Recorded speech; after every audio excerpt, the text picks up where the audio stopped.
मित्रांनो, आपण बऱ्याचदा घरात गेल्यावर पाहतो भिंतीवर फोटो आहेत, पण ते जिवंत माणसाचे नाहीत, तर मेलेल्या व्यक्तींचे आहेत.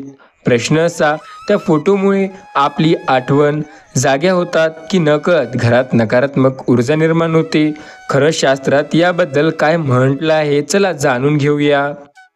आपल्या प्रत्येकाच्या आयुष्यात एखादा व्यक्ती असा असतो की जो आपल्यासाठी संपूर्ण जग असतो. तो व्यक्ती नसताना घर रिकामं वाटतं. त्या आठवणी जपण्यासाठी आपण त्यांचे फोटो भिंतीवर लावतो. हे फोटो पाहून डोळ्यात पाणी येतं, मन शांतही होतं आणि कधीकधी आपल्याला वाटतं की ते अजून आपल्या जवळ आहे. पण इथे मोठा प्रश्न उभा राहतो. शास्त्र सांगतं का की घरात मेलेल्या माणसांचे फोटो लावावे?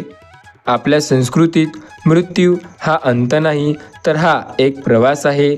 जन्म मरणाचा खेळ हे शरीरापुरता आहे. आत्मा कधी मरत नाही असं गतीने सांगितलं आहे. तरीसुद्धा आपण घरात त्या फोटोला मान देतो, त्यांना नमस्कार करतो, कधीकधी त्या फोटोसमोर दिवाबत्ती लावतो. मात्र अनेक ज्योतिष, वास्तुशास्त्र जाणकार आणि धार्मिक ग्रंथ सांगतात की मृत व्यक्तीचे फोटो घरात, देवघरात किंवा झोपण्याच्या खोलीत लावू नये, कारण त्याचा आपल्या मनावर आणि घराच्या ऊर्जेवर हा काही अशा प्रकारे परिणाम होतो.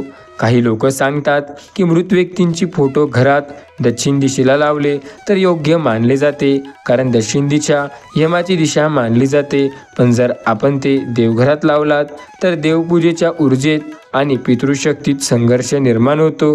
म्हणजे आठवण ठेवणं योग्य आहे, पण चुकीच्या ठिकाणी फोटो ठेवणं अयोग्य आहे. मित्रांनो, हे बघा, शास्त्रानुसार काही मत आहे, ते तुम्ही नक्की ऐका.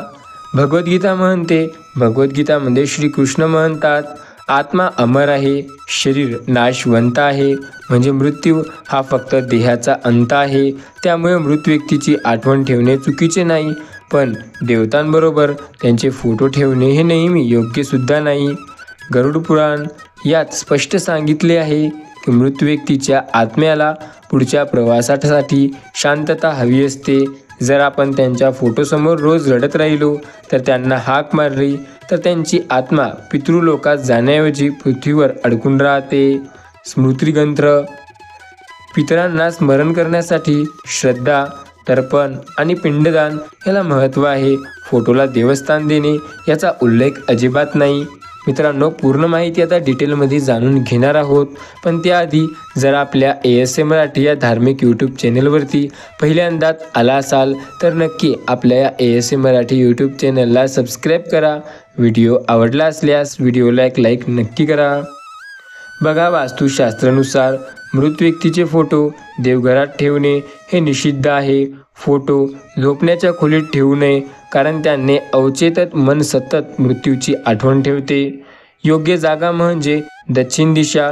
दक्षिण ही यमाची दिशा मानली जाते. तिथे फोटो लावला तर तो स्मरण म्हणून योग्य ठरतो.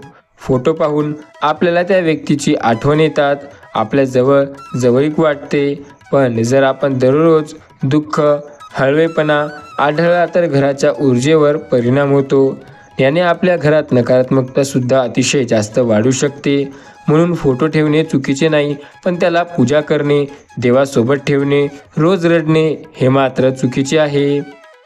याबद्दल वास्तुशास्त्र व पुराणानुसार एक स्पष्ट मत. मृत व्यक्तीचे फोटो ठेवायला अजिबात हरकत नाही, पण देवघरात किंवा बेडरूममध्ये चुकून सुद्धा नको.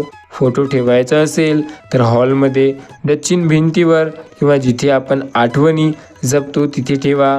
त्यांना देवासारखं मान देणे, रोज दिवा लावणे, फूल अर्पण करणे शास्त्रानुसार अजिबात अयोग्य आहे. पितरांची पूजा आणि देवांची पूजा वेगवेगळी ठेवावी. खरी श्रद्धांजली म्हणजे त्यांच्या नामाने चांगले कर्म करणे. अन्नदान असो, श्राद्ध असो, तर्पण असो किंवा दुसरी कुठलीही गोष्ट असो. मित्रांनो, हे बघा, एखादा व्यक्ती आपल्या आयुष्यातून निघून गेला, तो वारला, तर त्याचा फोटो ठेवणे हे नेहमी योग्य असते. पण काही गोष्टी असतात ज्या शास्त्रानुसार असतात, ज्या आपल्याला सुद्धा मान्य कराव्या लागतात आणि त्या गोष्टी मान्य केल्याशिवाय काही पर्याय नसतोच. त्यामुळे आपल्याला सुद्धा मी ज्या या व्हिडिओमध्ये गोष्ट सांगितलेल्या आहेत ते नक्की पाळाव्या लागतात. या गोष्टीने आपल्याला सकारात्मक परिणाम नेहमी पाहायला मिळतो. मित्रांनो, आजच्या व्हिडिओला बघून तुम्हाला काय वाटलं, याबद्दल तुमचे मत काय आहे ते आम्हाला कमेंटमध्ये नक्की सांगा. व्हिडिओ आवडल्यास ASA मराठी यूट्यूब चॅनलला नक्की एक लाईक करून चॅनलला सबस्क्राईब करायला विसरू नका. भेटूया पुन्हा एकदा अशाच एका नवीन व्हिडिओसोबत. तोपर्यंत धन्यवाद. श्री स्वामी समर्थ. रामकृष्ण हरी.